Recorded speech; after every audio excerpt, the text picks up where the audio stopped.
चलो बच्चों, तो आज हम लोग साइंस में चैप्टर नंबर 12 कंटिन्यू करते हैं जिसका नाम है इलेक्ट्रिसिटी। देखो, इस चैप्टर में हमने इलेक्ट्रिसिटी के बारे में समझा था ना, जिनमें बहुत सारे टॉपिक्स हमने देखे थे कि जैसे कि इलेक्ट्रिक चार्ज, इलेक्ट्रिसिटी किसे कहते हैं, पोटेंशियल डिफरेंस किसे कहते हैं। इनके अलावा ओम्स लॉ हमने समझा था, और ओम्स लॉ पर से हम एक टॉपिक पे पहुंचे थे, वो था रेजिस्टेंस। आखिरी हमने टॉपिक ये समझा था ना रेजिस्टेंस के बारे में, कि रेजिस्टेंस किसे कहते हैं, कोई भी चीज में आने वाली रुकावट, तो वो रेजिस्टेंस कहलाती है। इलेक्ट्रिसिटी में भी जब भी कोई भी कंडक्टर में जब इलेक्ट्रिसिटी पास होती है ना, तो उनमें से थोड़ी सी इलेक्ट्रिसिटी वेस्ट जरूर होती है, और वो वेस्टेज किसकी वजह से होता है, रेजिस्टेंस की वजह से। और ये रेजिस्टेंस का आज के टाइम में प्रैक्टिकली यूज किया जाता है। कल हमने एग्जांपल बताया था कि अब तो प्रैक्टिकली हर एक अप्लायंसेस में ऐसे खुद ऐसे रेजिस्टर लगाए जाते हैं कि जिससे इलेक्ट्रिसिटी कंट्रोल में रहे, कि जिससे करंट कंट्रोल में रहे। इसके लिए खुद ऐसे रेजिस्टर्स लगाए जाते हैं ना। अब इन रेजिस्टेंस में ही दूसरा एक टॉपिक समझे जो हमारे चैप्टर का इम्पोर्टेंट टॉपिक है, वो है टाइप्स ऑफ रेजिस्टेंस। कि कोई भी कनेक्शन में रेजिस्टेंस कितने टाइप के होते हैं। तो कहते हैं कि टाइप्स ऑफ रेजिस्टेंस में दो टाइप के रेजिस्टेंस आते हैं। ठीक है ना, यहाँ दो टाइप के रेजिस्टेंस के कनेक्शंस होते हैं, कि जिनमें एक आता है सीरीज कनेक्शन ऑफ रेजिस्टेंस, और दूसरा आता है पैरेलल कनेक्शन ऑफ रेजिस्टेंस। बरोबर। ये दोनों टाइप्स आप लोग ध्यान से इसमें समझना, जो मैं पॉइंट्स बता रहा हूँ डिफरेंस की तरह बता रहा हूँ, और इस ड्राइंग के थ्रू ही समझाते हुए जो तो अच्छी तरह से समझना कि series connection of resistance and parallel connection of resistance. तो सीरीज कनेक्शन ऑफ रेजिस्टेंस उसे कहते हैं कि जब भी कोई सर्किट में जो रेजिस्टेंस है, जो भी रेजिस्टेंस लगाए जाते हैं, जो भी रेजिस्टर्स लगाए जाते हैं, वो सभी रेजिस्टर्स अगर एक सिंगल पाथ में लगाए जाते हो ना, कैसे लगाए जाते हो, सिंगल पाथ में सभी रेजिस्टर्स लगाए जाते हो, तो उन्हें सीरीज कनेक्शन ऑफ रेजिस्टर्स कहते हैं। अब सिंगल पाथ में मतलब क्या, कि जैसे कि आप ये ड्राइंग में देख रहे हो कि यहाँ से जो करंट पास हो रहा है, यहाँ से जो करंट पास हो रहा है और करंट यहाँ पे जा रहा है, तो यहाँ पर एक ही पाथ में एक ही साथ ये तीनों रेजिस्टर्स लगाए हुए हैं। ये जो रेजिस्टर्स लिखे हुए हैं ना, R1 R2 R3, ये तीनों रेजिस्टर एक ही लाइन में लगे हुए हैं ना, तो ये सीरीज कहलाते हैं। वही सभी रेजिस्टर के लिए एक सिंगल पाथ बना हुआ है, अलग अलग पाथ बना हुआ नहीं है। ठीक है, तो वो सीरीज कनेक्शन ऑफ रेजिस्टर्स कहलाते हैं। जबकि पैरेलल क्या कहलाता है, कि कोई भी कनेक्शन में या कहो कोई भी सर्किट में, कि कोई भी सर्किट में जब रेजिस्टर्स के लिए, हर एक रेजिस्टर्स के लिए अलग अलग पाथ बनाया जाता हो, हर एक रेजिस्टर्स के लिए डिफरेंट डिफरेंट पाथ हो, अलग अलग पाथ बनाया जाता हो, मतलब कि अलग अलग रास्ता बनाया जाता हो, तो उसे पैरेलल कनेक्शन ऑफ रेजिस्टर्स कहते हैं। जैसे कि ये ड्राइंग में दिया हुआ है कि इसमें भी यहाँ से ये करंट पास हो रहा है और इस तरफ ये करंट जा रहा है, और यहाँ पर जो ये रेजिस्टर्स लगे हुए हैं ना, R1 R2 R3 यहाँ पर भी लिखे हुए हैं, लेकिन उन हर एक रेजिस्टर्स के लिए अलग अलग पाथ बना हुआ है कि नहीं, R1 के लिए अलग है, R2 के लिए अलग, R3 के लिए अलग, तो इसे पैरेलल कनेक्शन ऑफ रेजिस्टेंस कहते हैं। यहाँ पे अगर आप देखो, तो यहाँ पे सबके लिए सेम पाथ बना हुआ है ना, ये सीरीज कनेक्शन ऑफ रेजिस्टर्स कहलाते हैं। समझ आ रही है बात है। सबसे सिंपल ये इनकी डेफिनेशन हुई ना पहले, कि जिस कनेक्शन में रेजिस्टर्स सिंगल पाथ पे लगे हुए हो, एक ही रास्ते पर लगे हुए हो, तो वो सीरीज। जबकि पैरेलल में सबके लिए अलग अलग रेजिस्टर्स लगाए जाते हैं। तो अब इन दोनों के बारे में दूसरे दूसरे पॉइंट्स भी समझना। जैसे कि सीरीज कनेक्शन ऑफ रेजिस्टर्स में सभी रेजिस्टर एक ही पाथ पे लगाए जाते हैं ना, एक ही रास्ते पर होते हैं ना, तो इनकी वजह से उनमें रेजिस्टर्स का प्रोपोर्शन बढ़ जाता है, रेजिस्टेंस का प्रोपोर्शन बढ़ जाता है, और समझो कि रुकावटें या तो इलेक्ट्रिसिटी का वेस्टेज वो ज्यादा होता है। क्योंकि देखो, करंट अगर यहाँ से पास होगा, यहाँ से अगर करंट पास होगा, तो यहाँ पे पहली रुकावट आएगी, तो करंट का प्रोपोर्शन थोड़ा कम हो जाएगा, करंट थोड़ा कम हो जाएगा ना, फिर यहाँ पे जाएगा तो करंट और थोड़ा कम हो जाएगा दूसरे रेजिस्टर की वजह से, यहाँ पे जाएगा तो करंट और थोड़ा कम हो जाएगा। तो जो फाइनल करंट यहाँ पे मिलेगा ना, तो वो करंट पहले से काफी कम होगा। ठीक है, तो इसलिए ऐसा कह सकते हैं कि सीरीज कनेक्शन ऑफ रेजिस्टेंस में करंट का वेस्टेज, इलेक्ट्रिसिटी का वेस्टेज बहुत ज्यादा होता है, या समझो रेजिस्टेंस बहुत ज्यादा बढ़ जाता है। जबकि पैरेलल में ऐसा नहीं होता। पैरेलल में सबके लिए अलग अलग पाथ होता है ना, तो इसके लिए सबके लिए ये करंट अलग अलग चला जाता है। सबके लिए करंट क्या हो जाता है, अलग अलग हो जाता है तीन पाथ पे, और फिर से वो तीनों पाथ एक हो जाते हैं। आगे चल के वो तीनों पाथ फिर से एक हो जाते हैं। तो इसीलिए स्टार्टिंग का करंट और आखिरी के करंट में, यहाँ पर जो पहले करंट होता है और जो आखिरी में करंट आता है, उन दोनों में ज्यादा फर्क होता नहीं है। मतलब कहो कि उसमें वेस्टेज वो ज्यादा नहीं होता। ठीक है ना, पैरेलल कनेक्शन में वेस्टेज ज्यादा नहीं होता, जबकि सीरीज कनेक्शन में इलेक्ट्रिसिटी का वेस्टेज ज्यादा होता है। दूसरा ये प्रॉब्लम आती है कि सीरीज कनेक्शन में ये सभी सिंगल पाथ में जुड़े हुए होने की वजह से कि अगर एक रेजिस्टर भी खराब हो जाता है ना, अगर एक रेजिस्टर भी खराब हो जाता है तो उसकी वजह से पूरा सर्किट क्लोज हो जाए, मतलब पूरा सर्किट ओपन सर्किट बन जाता है, सर्किट में इलेक्ट्रिसिटी पास होना बंद हो जाती है। कि यहाँ पर तीन रेजिस्टर लगे हुए हैं ना, R1 R2 R3, कि सपोज अगर ये R1 रेजिस्टर बंद पड़ जाए, कि अगर ये खराब हो गया, तो करंट आगे पास होगा ही नहीं ना।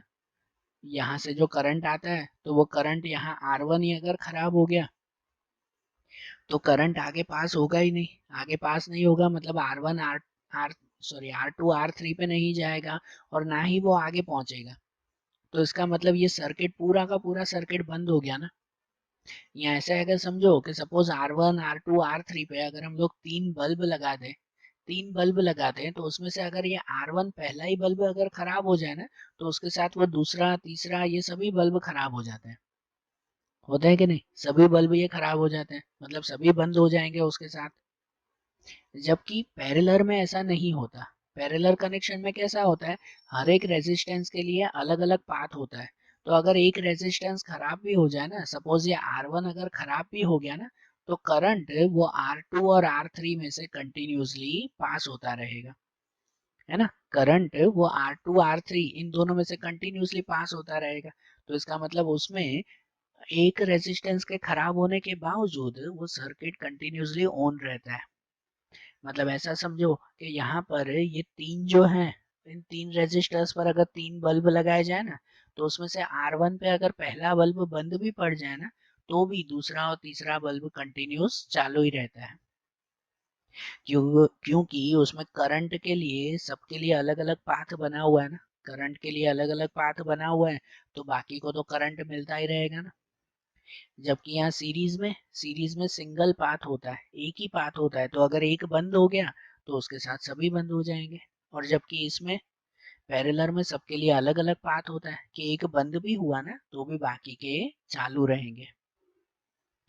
समझ आ रही है बात, ठीक है ना। ये सीरीज और पैरेलल के बारे में क्लियर हुआ ना। इनके कुछ बेसिक एग्जांपल्स देखें ना कि ये कहाँ पे यूज होता है।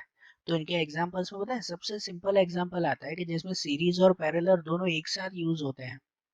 तो वो आते हैं कि नॉर्मल दिवाली की जो लाइट्स आती हैं, आप लोग घर पे दिवाली के लिए जो है वो लाइट्स लगाते होंगे, कि जिसमें वो क्या कह सकते हैं, वो पतली सी वो लाइट्स नहीं आती कि जिनमें रेड ग्रीन ब्लू वाइट, है ना, ऐसे कुछ चार कलर वाली लाइट्स होती हैं।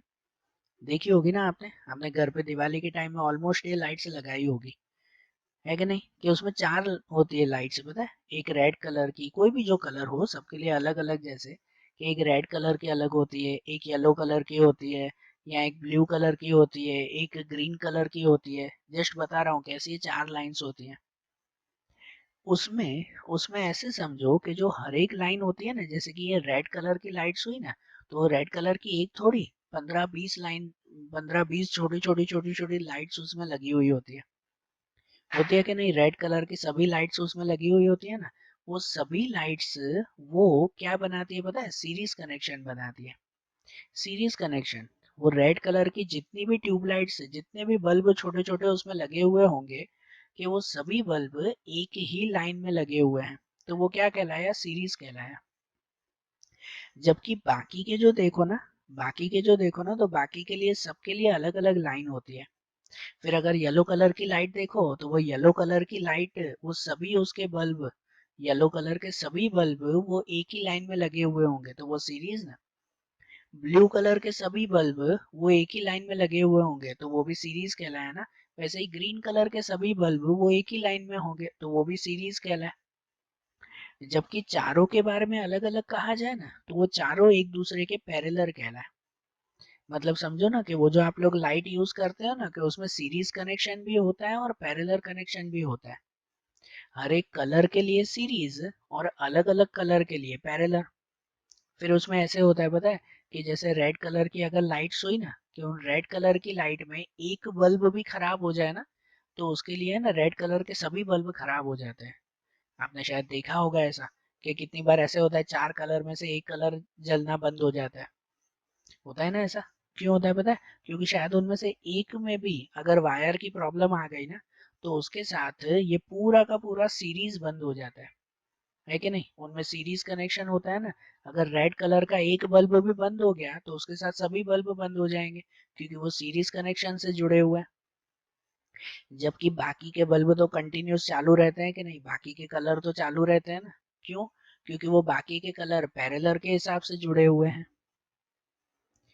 समझ आ रही है बात है? तो सीरीज और पैरेलल में क्लियर हो रहा है ना थोड़ा माइंड में। अभी जैसे दिवाली का टाइम ही आ रहा है घर पे कभी ऐसा लाइट लगाओ ना तो एक बार चेक करना कि उनमें कैसे सीरीज और पैरेलल हर एक के लिए अलग अलग वायर उसमें लगी हुई है। चारों कलर के लिए तो मतलब वो पैरेलल कहलाया।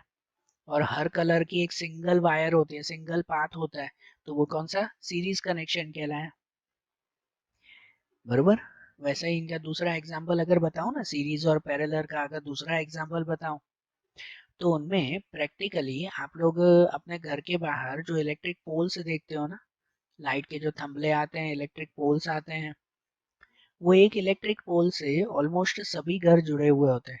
आप जो भी लेन में रहते हो जो भी आप लोग रास्ते पे रहते हो जो भी गली में रहते हो जो सोसाइटी में रहते हो जहां पर भी आप रहते हो तो वहां पे जो इलेक्ट्रिक पोल होगा ठीक है या जो मेन इलेक्ट्रिक समझो जनरेटर होगा कि उसके साथ सोसाइटी के सभी घर एक साथ जुड़े हुए होते हैं ना सभी घर एक साथ जुड़े हुए होते हैं। वो कौन सा कनेक्शन होता है पता है? सीरीज कनेक्शन होता है।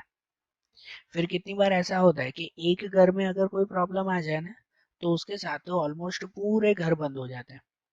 या शायद आपने अपनी सोसाइटी में कितनी बार ऐसा भी देखा होगा कि एक लाइन में पूरी लाइट बंद हो जाती है और दूसरी लाइन में पूरी लाइट चालू रहती है। होता है कि नहीं? घर के आसपास कभी ऐसा देखा होगा ना। तो जितने घर की लाइट बंद हो जाती है ना वो सब समझो सीरीज कनेक्शन में जुड़े हुए होते हैं। उनके लिए सिंगल पाथ बना हुआ होता है। जबकि दूसरी लाइन की अगर लाइट चालू रहती है ना तो मतलब समझो वो उसके लिए अलग लाइन बनी हुई है। वो उनका पैरेलल कनेक्शन हो गया। समझ आ रही है बात है? ये आपके घर में जैसे होता है कि घर में जितने भी ये स्विच बोर्ड होते हैं ना उनमें हर एक के लिए अलग अलग स्विच होता है। तो मतलब उन सब का पैरेलल कनेक्शन बना हुआ होता है। लाइट के लिए अलग स्विच फैन के लिए अलग स्विच फिर दूसरे कनेक्शन के लिए अलग स्विच होता है सबके लिए अलग अलग स्विच बने हुए होते हैं ना। तो इन सब का पैरेलल कनेक्शन होता है वहां पर। कैसे पैरेलल? कि अगर बाय चांस एक भी खराब हो जाए ना तो बाकी की तो चीजें चलती रहती हैं। है कि नहीं? कि अगर सपोज आपका पंखा खराब हो गया तो क्या ट्यूबलाइट बंद हो जाती है टीवी बंद हो जाती है? नहीं ना। बाकी की तो चीजें चलती रहती है ना उसमें। बरोबर ना? क्यों? क्योंकि वो सब पैरेलल कनेक्शन से जुड़े हुए हैं। तो अब थोड़ा थोड़ा क्लियर हो रहा है ना सीरीज और पैरेलल कनेक्शन किसे कहते हैं। बरोबर ना? तो देखो अब जैसे सीरीज और पैरेलल कनेक्शन के बारे में हमने समझा ना। अब वैसा ही चैप्टर का दूसरा टॉपिक आता है तो वो आता है heating effect of electric current. Heating effect of electric current. अब यहाँ ध्यान दो कि हमें पता है हमने चैप्टर के स्टार्टिंग में ये एक चीज समझी थी कि ये ध्यान है ना कि law of conservation of energy. हमें पहले की स्टैंडर्ड में भी पढ़ते थे इस बार भी पढ़ा है। Law of conservation of energy. जो ये लॉ ऐसा बताता है कि पूरे वर्ल्ड में जितनी भी एनर्जी आई हुई है ना वो सभी एनर्जी हमेशा इक्वल रहती है। ना कोई हम एनर्जी क्रिएट कर पाते हैं ना हम एनर्जी को डिस्ट्रॉय कर पाते हैं। सिर्फ एक एनर्जी को दूसरी एनर्जी में ट्रांसफॉर्म करते रहते हैं। सही बात क्या नहीं? हमेशा एक एनर्जी का दूसरी एनर्जी में कन्वर्ट होता रहता है। इसे law of conservation of energy कहते हैं। तो उसी तरह से इलेक्ट्रिसिटी का भी दूसरी एनर्जी में कन्वर्ट होता है। और इलेक्ट्रिसिटी का सबसे इजी जो दूसरी एनर्जी में कन्वर्ट होता है ना, तो वो होता है हीट एनर्जी में। कौन सी एनर्जी? हीट एनर्जी में उसका कन्वर्ट होता है कि नहीं? आप लोग प्रैक्टिकली कोई भी अप्लायंस, घर में कोई भी अप्लायंस जब आप इलेक्ट्रिसिटी से चलाते हो ना, तो कुछ देर बाद उस अप्लायंस को चेक किया करो कि वो अप्लायंस ऑलमोस्ट है ना गर्म हो जाते हैं। होता है ना, देखा होगा ना आपने कि भले ही जो है वो ये ट्यूबलाइट, घर पे जो ट्यूबलाइट आपकी जल रही होगी, तो वो ट्यूबलाइट देखा करो कि थोड़ी देर आप ट्यूबलाइट जलाओगे उसके बाद उसको हाथ लगाओ तो एकदम गरम गरम होती है कि नहीं? आपका फैन पूरा दिन चलता रहता है, पंखा पूरा दिन चलता रहता है, तो उस पंखे में भी आप कभी जो है वो हाथ लगा के देखो तो वो पंखा भी जो है वो ऑलमोस्ट गर्म हो जाता है। होता है ना ऐसा? आप टीवी जैसे चलाते हो, घर पे मोबाइल का चार्जर यूज करते हो, रेफ्रिजरेटर चलाते हो, या कितनी भी जो भी चीजें आपके घर पे चलती है, तो उन सभी चीजों को आप लोगों ने देखा होगा कि कुछ देर के बाद वो गर्म हो जाते हैं। तो इसका मतलब ये कि इलेक्ट्रिसिटी का हीट एनर्जी में कन्वर्ट जरूर होता है, लेकिन वो हीट एनर्जी तो वेस्ट हो जाती है ना, उस हीट एनर्जी का कहीं पर यूज करते हैं? नहीं कर पाते ना। हाँ, कि जैसे ये ट्यूबलाइट थोड़ी देर के लिए जलती है तो उसके बाद वो ट्यूबलाइट गर्म हो जाती है, तो गर्म ट्यूबलाइट का कहीं पे यूज करते हो कि उसकी गर्मी का फायदा उठाएं थोड़ा सा? होता है ऐसा? या पंखा जैसे चलते चलते गर्म हो गया तो उसकी गर्मी का थोड़ा सा फायदा उठाया जाए, उसकी गर्मी का कहीं पे यूज होता है? या चार्जर जैसे गर्म हो जाता है तो उसकी गर्मी का, उसकी हीट एनर्जी का कहीं यूज होता है? नहीं ना, वो तो ऑलमोस्ट क्या हो जाती है, वेस्ट हो जाती है ना, है कि नहीं? लेकिन अभी प्रैक्टिकली प्रेजेंट टाइमिंग में नई नई टेक्नोलॉजी का यूज करके इस हीट एनर्जी को प्रॉपरली यूज किया जाता है अलग अलग कामों में। साइंटिस्ट ने सबसे पहले जो है वो ये चीज का ध्यान दिया कि ये एक्चुअली जो ये हीट एनर्जी है वो कौन सी चीजों के ऊपर डिपेंड होती है। इलेक्ट्रिसिटी का कन्वर्ट हीट एनर्जी पे तो होता ही है, लेकिन वो हीट एनर्जी में कौन सी चीजों के ऊपर डिपेंड होती है, तो वो हीट एनर्जी की इस फॉर्मूला से पता चलता है कि H equal to I square multiply R T. किस पे? I square multiply R T. मतलब कि कोई भी अप्लायंस में जो हीट एनर्जी क्रिएट होती है ना, वो तीन चीजों पे डिपेंड होती है। कि एक तो आई, आई मतलब कि इलेक्ट्रिक करंट, है कि नहीं? जितना ज्यादा इलेक्ट्रिक करंट पास होगा उतना वो अप्लायंस ज्यादा गर्म होगा कि नहीं? बराबर ना? आप एक बल्ब में, आपका जो घर पे बल्ब होता है, ट्यूबलाइट होती है, कोई भी चीज है, उसमें अगर आप लोग करंट जितना जरूर है उससे ज्यादा पास करोगे, आई स्क्वायर का मतलब कि जितना जरूर है, समझो उससे डबल करंट अगर पास हो रहा है, तो क्या होगा? वो गर्म हो जाएगा ना एकदम से, है कि नहीं? आपका बल्ब एकदम गर्म हो जाएगा ना।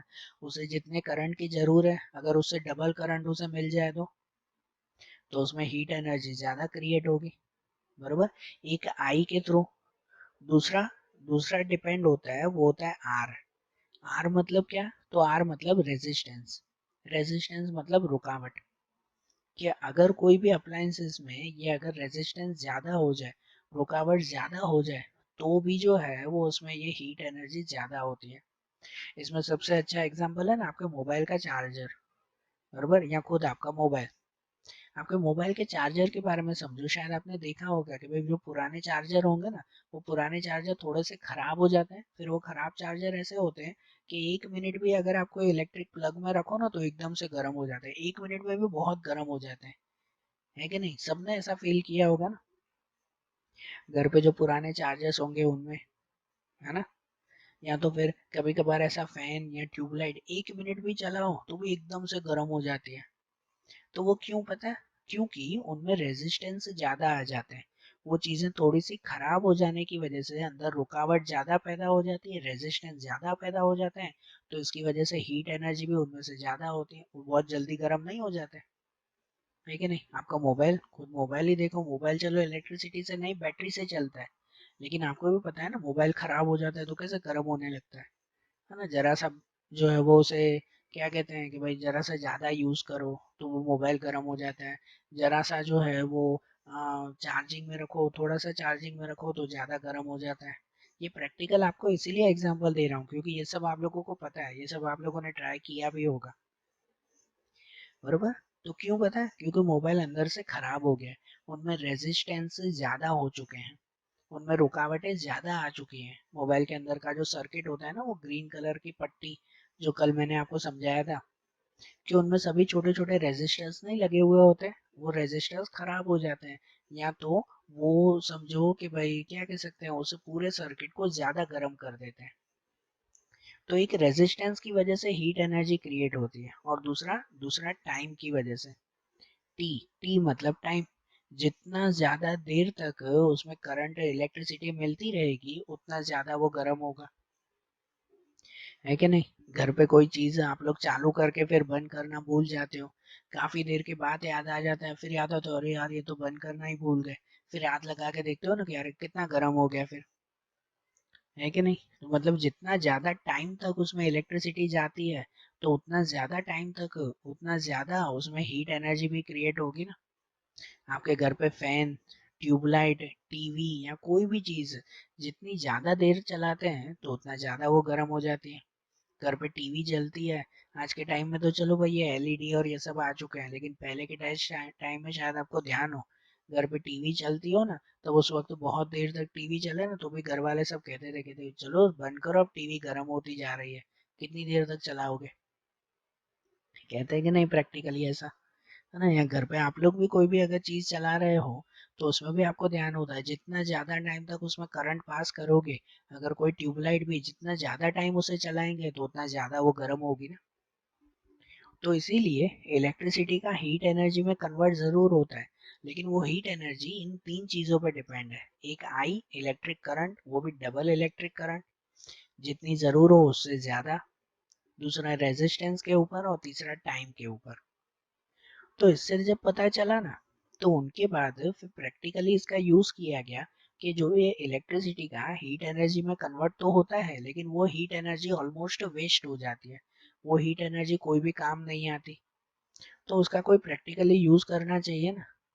तो आज की टेक्नोलॉजी के टाइमिंग में ये रेजिस्टेंस, ये टाइमिंग, ये इलेक्ट्रिक करंट, इन तीनों का कॉम्बिनेशन बनाकर अलग अलग अप्लायंस बनाए जाते हैं कि जिससे जानबूझकर इलेक्ट्रिसिटी का हीट एनर्जी में कन्वर्ट करते हैं। अब जैसे ये ट्यूबलाइट थोड़ी देर के बाद गर्म हो जाती है तो वो तो ठीक है, वो तो खुद ही होती है ना, क्या हम लोग उसमें से गर्म करते हैं क्या? नहीं ना, हम तो उसमें से लाइट लेते हैं ना, हीट एनर्जी तो नहीं लेते हैं ना। लेकिन अब प्रैक्टिकली ऐसे अप्लायंसेस बनाए जाते हैं, ऐसी चीजें बनाई जाती हैं कि जिससे जो है वो जानबूझकर उस इलेक्ट्रिक एनर्जी का हीट एनर्जी में कन्वर्ट करते हैं, और उस हीट का फिर यूज किया जाता है, उस गर्मी का यूज किया जाता है। और ऐसी चीजें आपको पता भी है, यहाँ जैसे फोटो में भी दिए हुए हैं कि जैसे कि इलेक्ट्रिक टोस्टर, पता है ना ऐसा, इलेक्ट्रिक टोस्टर। तो ये टोस्टर जो है वो क्या करता है, तो वो भी तो हीट एनर्जी क्रिएट करता है ना, बराबर ना। और उस हीट एनर्जी का यूज हम लोग ये टोस्ट बनाने के लिए करते हैं।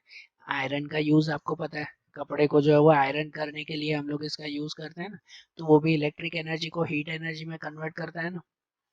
उनके अंदर स्पेशल रेजिस्टर्स लगे हुए होते हैं। ये आयरन कैसे काम करता है, कभी जो है वो टाइम मिले ना, तो पुराना कोई आयरन अगर पड़ा हुआ ना टूटा फूटा तो उसे खोल कर देखा करो, अंदर बहुत सारे रेजिस्टेंस होते हैं, कि जानबूझ के ऐसे रेजिस्टर्स लगाए जाते हैं कि जिससे करंट मिलते ही, इलेक्ट्रिसिटी मिलते ही वो ये आयरन क्या हो जाए, गर्म हो जाए, बरोबर। तो ऐसे टेक्नोलॉजी के थ्रू जानबूझकर ऐसी चीजों को गर्म किया जाता है, और फिर उनकी गर्मी का, उनकी हीट एनर्जी का यूज करते हैं या आयरन में, या तो फिर ऐसा इलेक्ट्रिक केटल आता है, वाटर हीटर आता है, स्टोव आता है, ओवन आता है। तो ऐसी कितनी सारी चीजें आती हैं, प्रैक्टिकली आती है ना ये सब चीजें, कि जिनमें ये इलेक्ट्रिक एनर्जी का हीट एनर्जी में कन्वर्ट करते हैं और उस हीट एनर्जी को प्रॉपरली यूज किया जाता है। समझ आई बात? तो देखो ये एक टॉपिक देखा ना, उसके बाद हमारे चैप्टर का आखिरी एक टॉपिक आता है, वो आता है इलेक्ट्रिक पावर। तो इलेक्ट्रिक पावर मतलब क्या, पहले उसकी डेफिनेशन अगर समझे तो ऐसे कहते हैं, the rate at which the electric energy is consume in an electric circuit is called electric power. मतलब कोई भी इलेक्ट्रिक सर्किट में कितने टाइम में द रेट, रेट मतलब ये कहलाता है कि कितने टाइम में कितनी इलेक्ट्रिक एनर्जी कंज्यूम हो रही है, कितने टाइम में आप लोग कितनी एनर्जी यूज करते हो, तो वो कहलाता है आपका इलेक्ट्रिक पावर। इलेक्ट्रिक पावर की सिंपल सी फॉर्मूला आती है कि P equal to V multiply I. Voltage multiply electric current, ये कहो potential difference multiply electric current equal to power, है ना, पावर की ये फॉर्मूला है ना। तो ये तो फॉर्मूला और डेफिनेशन हुई। प्रैक्टिकली इसे अगर समझो तो इसका एसआई यूनिट, इलेक्ट्रिक पावर का एसआई यूनिट वॉट या तो किलो वॉट कहते हैं, है ना, किलो वॉट। हमारे घर पे जो इलेक्ट्रिसिटी का बिल आता है ना, उस इलेक्ट्रिसिटी के बिल में आप लोगों ने शायद आप देखा होगा कि जितना बिल आता है ना वो एक एक यूनिट के हिसाब से आता है। शायद प्रेजेंटली हमारे गुजरात में जो प्राइस चल रहा है ना वो एक यूनिट का प्राइस कुछ करीबन 5.5 या 6 रुपए चलता है। हर एक एरिया में अलग अलग होता है। फिर वो कितना, 5.5 या 6 रुपए, ठीक है ना, 6 रुपए समझ के चलो ना। एक यूनिट का कितना, 6 रुपए। और एक यूनिट मतलब क्या कहलाता है, तो एक यूनिट मतलब कहलाता है 1 किलोवाट हावर, के डब्ल्यू एच मतलब के किलोवाट हावर, ठीक है ना। ये किलोवाट मतलब इतना ही ना, मतलब समझो कि 1 किलोवाट जितना पावर अगर 1 आवर के लिए चलाया जाए ना तो उसमें 1 यूनिट होता है। और प्रैक्टिकली समझो कि अगर 1000 वाट का पावर 3600 सेकेंड के लिए चलाया जाए ना तो वो 1 यूनिट आपका होता है। मतलब ऐसा समझो कि आपके घर में जो भी अप्लायंसेस होते हैं ना, तो उन सबके वॉट या तो वोल्टेज आप लोग चेक किया करो, है ना। वोल्टेज जो आते हैं ना, तो वो वोल्टेज चेक किया करो कि जैसे आपके घर में अलग अलग अप्लायंसेस है ना, जैसे आपके घर में टीवी चलती होगी, वो टीवी करीबन 150 से 200 वोल्ट की होगी, बराबर। कितने वोल्ट की, 150 से 200 वोल्ट की। समझो 200 वोल्ट की, समझो ना एग्जांपल। समझना, ध्यान से सुनना बेटा एक एक चीज। कि आपके घर पे जो टीवी होगी वो अप्रोक्सीमेट 200 वोल्ट की होगी, जो एलईडी टीवी चलती है, बराबर। फिर उसके बाद आपके घर में जैसे रेफ्रिजरेटर होगा, जो हैवी अप्लायंसेस बता रहा हूँ, आपके घर में रेफ्रिजरेटर होगा, वो रेफ्रिजरेटर भी कोई 250 से 300 वोल्ट के आसपास होगा। सपोज 300 वोल्ट समझते हैं। अब आज के टाइम में तो नई टेक्नोलॉजी से इससे कम वोल्टेज का भी आता है, हाँ? भरोसा नहीं है, सबका अलग अलग होता है। घर में जैसे आपके फैन चलते होंगे, एक फैन 100 वोल्ट के आसपास चलता है, 100 वोल्ट के आसपास, सब में अलग अलग होता है, पर ठीक है 100। घर में अगर 4 फैन चल रहे होंगे तो मतलब 400 वोल्ट के वो फैन हो गए। हाँ, और छोटे मोटे अगर आप देखो ना, जैसे ट्यूबलाइट आपकी, वो ट्यूबलाइट जो है वो कितनी, कुछ 50 60 70 सब अलग अलग आती है ना। वो ट्यूबलाइट घर में 4 5 ट्यूबलाइट चलती होगी। इसके अलावा दूसरी चीजें भी चल रही होगी, मोबाइल के चार्जर्स चल रहे हैं, किसी के घर पे कंप्यूटर होगा, किसी के घर पे वॉशिंग मशीन होगी, किसी के घर पे जो है वो एसी चल रही होगी। सबके अलग अलग होते हैं कि नहीं। मतलब कुछ 300 वॉट वो और भी चल रहे हैं, है कि नहीं। मतलब टोटल जो है वो 1000 वॉट हो गए। तो आपके घर की ये सभी चीजें वो समझो मिलाकर 1000 वॉट की हुई, ठीक है ना, अप्रोक्सीमेट, या उससे ज्यादा ही हो गई। कि अगर वो सब चीजें मिलाकर 1000 वॉट की हो जाए ना, तो वो 1000 वॉट अगर 1 आवर के लिए, 3600 सेकेंड, मतलब 1 आवर के लिए अगर चलते हो ना, तो आपका 1 यूनिट का बिल आता है। 1 यूनिट मतलब कितना, समझो अप्रोक्सीमेट 6 रुपए का बिल आता है। ये सभी चीजें, ये तो 1000 से ज्यादा हो गया ना, 1200 हो गया अप्रोक्सीमेट। तो घर की सभी चीजें अगर जो है वो कितने, एक साथ 1 घंटे के लिए चले ना, तो कितना हो जाता है पता है, 6 रुपए का बिल आता है। आपको लगता होगा 1 घंटे में 6 रुपए तो कौन सी बड़ी बात हो गई, है ना। पर जस्ट इमेजिन करो कि आपके घर की ये सभी चीजें जो हमेशा चलती रहती है कि नहीं, हमेशा चलती रहती है ना ये घर की सभी चीजें। कि भाई टीवी हमेशा चलती रहती है, तो टीवी अगर जो है वो क्या कहते हैं, 200 वॉट की टीवी है, वो अगर 5 घंटे चले ना तो 1000 वॉट हो जाते हैं, मतलब कि 1 यूनिट हो जाएगा। अगर आपकी टीवी 5 घंटे चले तो वो 6 रुपए का बिल बनाती है। कितने का बिल, 6 रुपए का बिल, बरोबर। आपकी जैसे रेफ्रिजरेटर हुई 300, तो वो अगर 3 घंटे 3.5 घंटे चले ना तो वो 6 रुपए का बिल बनाएगी। अगर सभी साथ में चले तो 1 घंटे में 6 रुपए का बिल, तो 1 घंटे में 6 रुपए का बिल, मतलब जस्ट इमेजिन करो कि भाई आपके पूरे दिन का बिल कितना हो गया। कि अगर अप्रोक्सीमेट देखे ना, कि अगर 1 घंटे में 6 रुपए का बिल ना, तो पूरे 24 घंटे में 144 रुपीज का बिल आ जाता है। 24/6 से पूरे दिन का कितना बिल आ जाता है पता है? 144। ये भी अगर बड़ा न लगता हो तो 144 एक दिन का हुआ। तो अगर पूरे महीने का गिनो ना, तो पूरे महीने का कुछ अप्रोक्सीमेट 4320 रुपीज का बिल आ जाता है, बरोबर। तो इतनी इलेक्ट्रिसिटी हमारे घर पर यूज होती है ऐसा। और आप लोगों को जो इलेक्ट्रिसिटी सेव करने के लिए कहते हैं ना, देखो जस्ट प्रैक्टिकली आपको बता रहा हूँ कि बाय चांस कभी ऐसा होता है ना कि आप लोग जो है वो घर के बाहर चले जाते हो और कुछ लाइट पंखा या कुछ बंद करना भूल जाते हो। तो सपोज ऐसे हुआ कि आप लोग कहीं बाहर घूमने गए सुबह से लेकर शाम तक, और आप लोग जो है वो घर का पंखा बंद करना भूल गए, कि घर का एक पंखा आप लोग गलती से बंद करना भूल गए। तो सपोज अप्रोक्सीमेट आपका एक पंखा वो कितने वॉट का होता है? 100 वॉट का होता है। ठीक है, आप सुबह से शाम तक घूमने गए, समझो 8-10 घंटे आप लोग घूमने के लिए चले गए, तो इसका मतलब 10 घंटे आपका पंखा बेवजह चलता रहा। तो 10 घंटे मतलब कितना पता है? वो 1000 वॉट उसमें खर्च हुआ। इतना पावर उसमें खर्च हो गया, इतना पावर खर्च हो गया 1000 वॉट का। 1000 वॉट मतलब के 1 यूनिट, और 1 यूनिट मतलब के आपके 6 रुपए का बिल बिना वजह का बढ़ गया, है कि नहीं? आप गलती से पूरी रात भी अगर आप कोई जो है वो चीज़ बंद करना भूल जाते हो, वो चालू की चालू ही रह जाती है, तो पूरी रात में जितना वॉट उसमें चलेगा ना, तो उतना आपका बिल बेवजह बढ़ता जाएगा ना वहाँ पे। अब आप लोग ऐसा अगर सोचते हो कि हाँ भाई 1000 वॉट चला तो 10 घंटे में 6 रुपए का बिल आया, कौन सी बड़ी बात। लेकिन ये बड़ी बात तब हो जाती है कि जब ये रोज थोड़ी थोड़ी मिस्टेक होने के बाद जब महीने के एंड में पूरा बिल मिलता है ना, तब उस बिल में जो है वो काफ़ी रुपीज़ एक्स्ट्रा चढ़ जाते हैं। ठीक है ना, काफ़ी रुपए है उसमें एक्स्ट्रा चढ़ जाते हैं फिर, और वो फिर हमें ही भुगतने पड़ते हैं ना। इसी वजह से तो आपको ध्यान होगा ना कि आपके घर के जो बड़े हैं वो हमेशा आपको बोलते रहते हैं ना कि भाई ये बेवजह जो है वो लाइट पंखा क्यों चालू कर रहे हो, उसे बंद करो।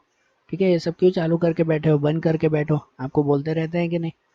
उनके बोलने का रीज़न यही होता है, क्योंकि उन्हें ध्यान है, उन्हें ध्यान है कि ये सब चीज़ें जो है वो कितना नुकसान पहुंचाती, कितना ज़्यादा बिल जो है वो बढ़ जाता है आपका। अब आप लोग कभी ऐसा ट्राई करना कि आज के बाद कभी कोई चीज़ आप खरीदने जाओ ना, कोई भी तरह की चीज़ आप खरीदो, कि भले कोई नई ट्यूबलाइट खरीद रहे हो, नया फ़ैन घर पे जो आप खरीदोगे, नई टीवी, एसी, रेफ्रिजरेटर कुछ भी खरीद रहे हो ना, तब उस वक्त चेक करना कि वो कितने वोल्ट का है, कि कितने वोल्ट का है, वो कितना पावर आपका कंज्यूम करता है। जितना ज़्यादा वोल्ट का होगा ना, उतना समझो ज़्यादा पावर कंज्यूम करेगा। आपने कोई रेफ्रिजरेटर खरीदी, वो रेफ्रिजरेटर अगर 250 वॉट की हुई, तो 250 वॉट मतलब आपका रेफ्रिजरेटर 5 घंटे चल रहा है ना, तो आपका 6 रुपए का बिल आता है। 5 घंटे में 6 रुपए का बिल, जस्ट सुनना। आपने कोई रेफ्रिजरेटर अगर 250 वॉट की खरीदी है, 250 वॉट की, तो मतलब वो 4 घंटे ही अगर चलेगा तो 6 रुपए का बिल। तो 4 घंटे के हिसाब से अगर वो पूरा दिन चल रहा है ना, रेफ्रिजरेटर तो पूरा दिन चलता रहता है कि नहीं, तो 4-4 घंटे के हिसाब से अगर पूरा दिन चल रहा है ना, तो पूरे दिन में पता है कितना बिल आ जाता है? 4 घंटे में अगर जो है वो 6 रुपए का बिल, तो उसके हिसाब से पूरे दिन में वो हो जाता है 36 रुपए का बिल, 36 रुपीज़ का बिल, सिर्फ रेफ्रिजरेटर का पूरे दिन का। अप्रोक्सीमेट है, ऊपर नीचे हो सकता है। और अगर दिन का समझो 30-40 रुपए इसका बिल हो गया ना, तो पूरे महीने का समझो हो जाता है 1200 रुपए का बिल। 11 से 1200 रुपए का बिल खाली आपका रेफ्रिजरेटर पैदा करता है। समझ रहे हो? तो होता है कि नहीं? इसलिए तो बोल रहा हूँ कि घर पे कोई भी चीज़ खरीदो ना, तो उसका वॉट चेक किया करो कि कितने वॉट का है वो। अगर ज़्यादा वॉट का हो तो नहीं, दूसरे कम वॉट का खरीदो कि जिसमें आपका इलेक्ट्रिसिटी सेव होती हो।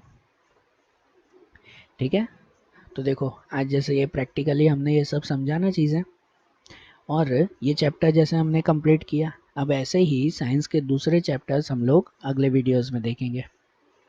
Okay, thank you.